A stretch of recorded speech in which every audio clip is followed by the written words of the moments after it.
2000 yılında yakalanmış. Gelmiş evde de yakalanmış, suçsuz, hatasız yakalanmış. Ben 2-3 tane avukat tuttum, gene hiç fayda vermemiş. Şimdiye kadar hapisten yatıyorsun. Bu olanın hatası nedir, şey nedir, ben de hiç bilemem, hatası yok. O zaman 5 çocuğu vardır evde de. 5 çocuğu var, o 5'i de ufaktı. O şimdiye kadar ben ne çile çektim o olanın içinde de.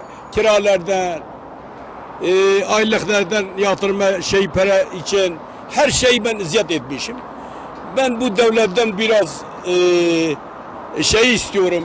Bu olanı sorun acaba ne için böyle yakalanmış suçsuz ömür boyu vermişsin. Bu çok burada da çıkarmak istiyorum. Babam Melek Sayın 2004 yılında haksız bir şekilde cezaevine girdi. FETÖ'cü hakim ve savcıların kumpaslarıyla herhangi bir dosya delili bulunmamasına rağmen direkt müebbet hapis cezasına çarptırıldı. Biz o dönem Adalet Bakanlığı'na, Başbakanlığı'na, Cumhurbaşkanlığı'na defalarca dilekçe yazmamıza rağmen bizim mağduriyetimiz giderilmedi. Yani bu saatten sonra artık darbe girişimi oldu. Herkes FETÖ'nün ne olduğunu anladı. FETÖ'nün ne kadar zalim olduğunu, hakimlerin, savcıların ne kadar zalim olduğunu anladı.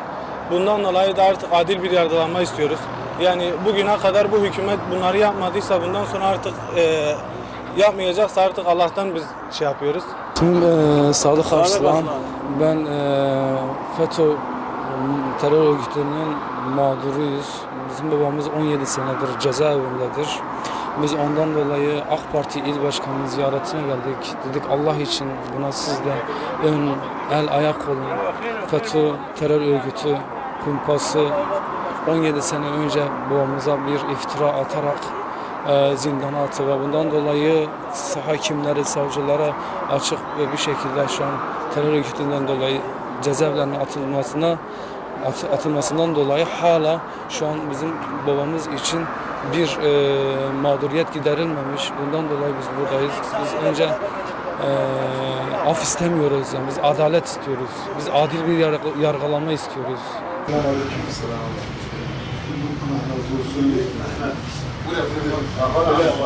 Buraya başına bir gel. Hacı abi. Fadıl gelsin mi? Hepiniz hoş geldiniz. Sağ olun. Başkanlığımızı ziyaret edelim. Onu da sevgi verelim.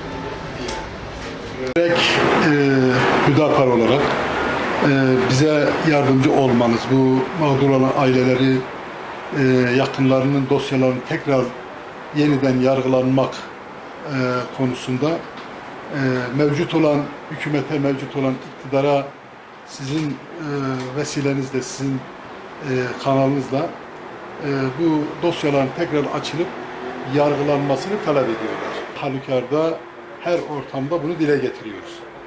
Bununla ilgili mağdur ailelerin gerek sıkıntılarını gerek sorunlarını birebir dinlerseniz, dolayısıyla Hüdapar olarak bu konuya bir el atarsanız bundan çok memnuniyetimizi dile getireceğiz, memnun olacağız. Bunun için sizi ziyarete gelmişiz. Allah razı olsun diyoruz. Allah razı olsun. Sizler de şimdi AK Parti'nin il başkanının yanındadır biz gitti.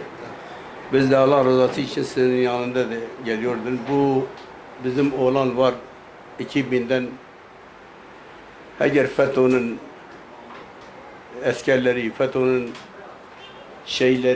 yakalanmış, şimdiye kadar cezaevinden yatıyordu. Allah razı için bizi bir yardım ederse iyidir. Bu adam suçsuz var, onu çok vardır. Hepsi suçsuz, hepsi hakaretten yakalanmış, götürmüş. Bize Allah rızası için yardım edersin, çok iyidir ha.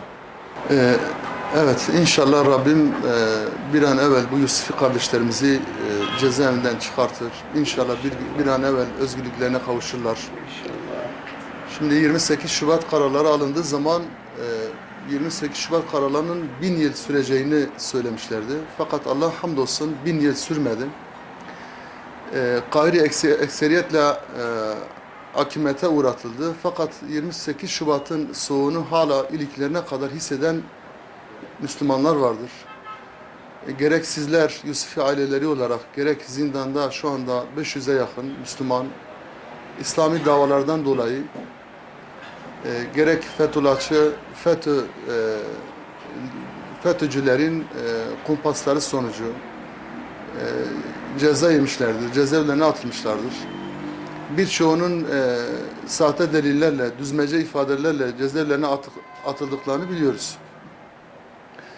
Dolayısıyla burada elbette ki talep bir af değildir. Af suçlu olan insanlara istenir. Bu insanlar masumdurlar. Yakalayan polis FETÖ'cü, yargılayan hakim savcı FETÖ'cü ve o insanları, o 500'e yakın Müslümanı cezaevine atan hakim ve savcıların birçoğu şu anda, hemen hemen hepsi şu anda cezaevindeler. Yeniden yargılanma yolu bunlara açılması gerekiyor. Gerçekten bu Müslümanların ve bu mazlumların feryadı arş-ı alayı titretiyor. Ve bizler de Hüdapar olarak bu konuda elimizden gelen her şeyi, sesimizin, avazımızın çıktığı kadar boğazımızı yırtarcasına bu meseleyi dile getireceğiz, sahipleneceğiz, takipçisi olacağız. İnşallah Rabbimden dileğim bir an evvel bu mazlum Yusufilerin yeniden yargılanıp, adil bir şekilde yargılanıp kendi ailelerine dönmeleridir. Babam 2004 yılında FETÖ'cü hakim ve savcıların düzmece ifadeleriyle ve ağır işkenceler altında haksız ve hukuksuz bir şekilde mahkemeye açıp, yani mahkemeye çıktıktan sonra dosyaya bakılmadan direkt müebbet hapis cezasına mahkum edildi. Bundan dolayı kaç defa bizim Adalet Bakanlığı'na, Cumhurbaşkanlığı'na, Başbakan'a dilekçe yazmamıza rağmen herhangi bir sonuç alamadık. Yani bunun haricinde biz kaç defa işte bunların haksız bir şekilde cezaevinde olduğunu, yani babamın haksız bir şekilde olduğunu, herhangi bir delil yetersizliğinden bu kadar ağır ceza verildiğini dile getirmemize rağmen işte biz bilmiyorduk, duymuyorduk ya da işte görmedik gibi şeylerle geçiştirip duruyorlardı. Ama şimdi artık 15 Temmuz darbe girişiminden sonra her şey açığa çıktı. Fethullahçıların, yani FETÖ denen örgütün ne kadar zalim ve hain oldukları ortaya çıktı. Ülkeyi ne hale getirecekleri ortaya çıktı. Bundan dolayı da artık her şey açık ve ayan beyan ortadadır. Yardımcı olursanız seviniriz. Artık bu saatten sonra her şeyin ne olduğu ortadadır. Dosyalar tekrardan yargılansın. Yani biz herhangi bir şekilde af istemiyoruz. Yeniden yargılanmasını istiyoruz. Yani herhangi bir şekilde dosyasında suç unsuru bulunmamasına rağmen müebbet hapis cezasına çarptırıldı. Allah razı olsun.